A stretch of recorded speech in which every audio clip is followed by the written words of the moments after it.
সবাই কেমন আছেন? আলহামদুলিল্লাহ। আল্লাহ রাব্বুল আলামিন আমাদেরকে দীর্ঘ 15টি বছর পরে স্বৈরাচার খুনি, পৃথিবীর ইতিহাসে সবচাইতে জঘন্যতম খুনি, হত্যাকারী আয়না ঘরের মতো আয়না ঘর নির্মাতা খুনি হাসিনা সরকারের কবল থেকে এই জাতিকে আল্লাহ রাব্বুল আলামিন পরিত্রাণ করেছেন, মুক্ত করেছেন। সকলেই বলে আলহামদুলিল্লাহ। রাসূলুল্লাহ সাল্লাল্লাহু আলাইহি সাল্লামের প্রতি দরুদ পড়ছি। সেই রাসূলুল্লাহ সাল্লাল্লাহু আলাইহি সাল্লামের আদর্শকে বুকে ধারণ করে আমরা 15টি বছর নিজেদের ঘরে শায়িত হতে পারিনি। আমাদের ব্যবসা প্রতিষ্ঠান বন্ধ হয়েছে, আমাদের চাকরি বন্ধ করে দেওয়া হয়েছে, আমাদেরকে বিভিন্নভাবে নির্যাতন করা হয়েছে। আমরা ঝাড়ে জঙ্গলে লুকিয়ে দেখছি, তারপর মামলা হামলা থেকে, মিথ্যা মামলা থেকে আমাদেরকে রেহাই দেওয়া হয় নাই। ঠিক কিনা?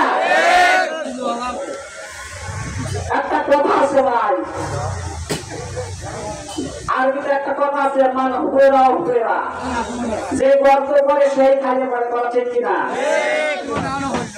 উপস্থিতি 15টি বছর পরে আনুষ্ঠানিক ভাবে আমরা আপনাদের সম্মুখে এসেছি। করা ঠিক কিনা? এই 15টি বছর আমাদেরকে আমাদের বাড়িতেও ঘুমাতে দেয় নাই। আপনার সাক্ষী কিনা? আমাদেরকে মামলা দিয়ে, হামলা দিয়ে, বিভিন্নভাবে পন্থা করে, আমাদেরকে নির্যাতন করে, আমাদের মুখকে বন্ধ করার চেষ্টা করেছে, কিন্তু আমাদের মুখ বন্ধ করতে পারে নাই। যারা আন্তর্জাতিক অপরাধ ট্রাইব্যুনাল করে মিথ্যা মামলা করে বিশ্বের মধ্যে জঘন্যতম মামলা দিয়ে, নারী নির্যাতনের মতো মামলা দিয়ে, নারী লম্পট লুচ্ছার মামলা দিয়ে দেশ বরণের মুখে কোরআনের পাখি আল্লামা দেলোয়ার হোসেন সাঈদীকে মিথ্যা সাক্ষ্য দিয়ে ফাঁসির মঞ্চের নামে গণজাগরণ মঞ্চ তৈরি করে প্রত্যেক দোকানপাটে জঘন্যতম নারী নবী লুচ্ছা ইমরান এইসের কথা মতো সারা দেশে পতাকা উত্তোলন হয়েছে। ঠিক কিনা? ইমরান এইসের কথা মতো প্রত্যেক দোকানে দোকানে মোমবাতি দেওয়া হয়েছে। ইমরান এইসের কথা মতো জাতীয় পতাকা উত্তোলন করা হয়েছে। মনে হয়েছে ইমরান এই খুনি, এই লুচ্ছ বাংলাদেশে অঘোষিত সরকার হয়েছিল। ঠিক কিনা? সেই ইমরান এইসের নেতৃত্বে গণজাগরণ মঞ্চের মানে তথাকথিত মঞ্চ তৈরি করে এই দেশের বুদ্ধিজীবী ওলামায়ে কিরামকে বিচারের নামে হত্যা করা হয়েছে। ঠিক কিনা? আজকে সেই ট্রাইব্যুনাল, আন্তর্জাতিক অপরাধ ট্রাইব্যুনাল এখনো আছে। ঠিক কিনা? এই আন্তর্জাতিক অপরাধ ট্রাইব্যুনাল যারা করেছে, এই ট্রাইব্যুনালই তাদের বিচার করবে এই দেশের জনগণ। ঠিক কিনা? এবং ইতিমধ্যে খুনি, জঘন্যতম খুনি হাসিনার বিরুদ্ধে 70টির অধিক মামলা হয়েছে। ঠিক কিনা? আমাদের জামাত নেতৃবৃন্দের মধ্যে উপরে এত মামলা হয়নি। যারা আয়নাঘরের মতো জঘন্যতম কাজ করে, যারা টর্চার সেল গঠন করে, যারা হেফাজতে ইসলামের সাদাশীলের মানুষগুলো আলেম ওলামা ছাত্র ভাইদের উপর নির্যাতনের শিরোনাল চালিয়েছে, যারা ছাত্র ভাইদেরকে এই আন্দোলনে হত্যা করেছে, আজকে দেখেন তারা বলেছে 41 বছর পর্যন্ত আমরা ক্ষমতায় থাকবো। তাদের নৌকা 41 বছর পর্যন্ত যেতে যায় নাই, 24 সালে এসে ভেঙে খান খান হয়ে গেছে। কোথায় তাদের নৌকার কোন প্রশ্ন লাগানো আছে, বেতন লাগানো আছে, তাদের নেতাদের কোন ছবি আছে? এগুলো কিন্তু জামাত ইসলামের লোক বাঙে নাই, বিএনপির লোক বাঙে। কারা ভেঙেছে? এই দেশের ক্ষিপ্ত জনগণ ভেঙেছে। ঠিক কিনা? কিন্তু আজ যেই ট্রাইব্যুনালের বিচারের নামে আমাদের নেতৃবৃন্দকে হত্যা করেছে দেশ বরণ সমাজ, আল্লামা দেলোয়ার হোসেন সাঈদীকে চিকিৎসার নামে জেলখানা থেকে নিয়ে এসে ইনজেকশন দিয়ে হত্যা করা হয়েছে। আপনারা কি তার বিচার চান?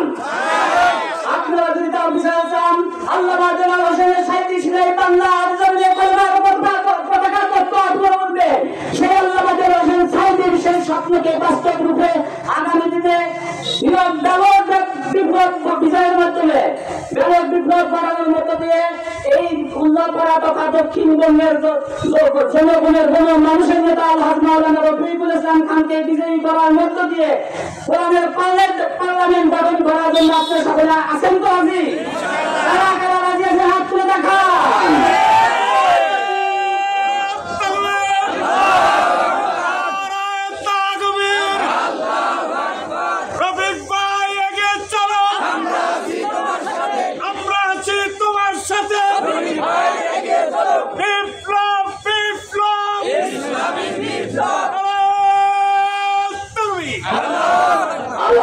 মাওলানা রফিকুল ইসলাম খান একজন প্রতিবন্ধতা নয়, তিনি দক্ষিণ পূর্ব এশিয়ার সিংহ পুরুষ, একজন আলেম দিন।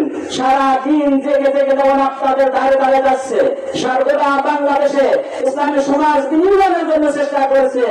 আর রাতে উঠে জায়নামাজ বিছিয়ে রুমের এক কোনায় তাহাজ্জুদের মধ্যে চোখের পানি ফেলে বক্ত ভাসিয়ে দিচ্ছে আল্লাহর জন্য, আল্লাহর দিনকে প্রতিষ্ঠা করার জন্য। আল্লাহ মাওলানা রফিকুল ইসলাম খান সাধারণ কোন নেতা নয়। আল্লাহ মাওলানা রফিকুল ইসলাম খানের নেতৃত্বে যে আপনারা ক্ষুদ্র হয়ে তাকে বিজয়ী করতে পারেন, এই উন্নত আগামী দিনে ইসলামের বড় উন্নত করবেন। সুবহানাল্লাহ। এই উন্নত হবে কোরআনের আদর্শে একটা প্রতিষ্ঠিত উন্নতরা। সুতরাং এই আশাবাদ ব্যক্ত করে আপনাদেরকে আগামী দিনে দলবাদ নির্বিশেষে এই কয়লা তথা উন্নত মানুষের ভাগ্যের উন্নয়নের জন্য যারা সৃষ্টি করেছে, চাঁদাবাজি করেছে, লম্বগিরি করেছে, এগুলো বন্ধ করার জন্য আল্লাহ রফিকুল ইসলাম খানের নেতৃত্বে জামাতের পতাকা তলে ঐক্যবদ্ধ হয়ে ব্যাপক বিপ্লব ঘটানোর মাধ্যমে আমরা রফিকুল ইসলাম খানকে আগামী পার্লামেন্টের মন্ত্রী হিসেবে দেখতে চাই। আশাবাদ ব্যক্ত করে আমি আমার সংক্ষিপ্ত আলোচনায় শেষ করছি। আসসালামু আলাইকুম ওয়া রাহমাতুল্লাহি ওয়া বারাকাতুহু।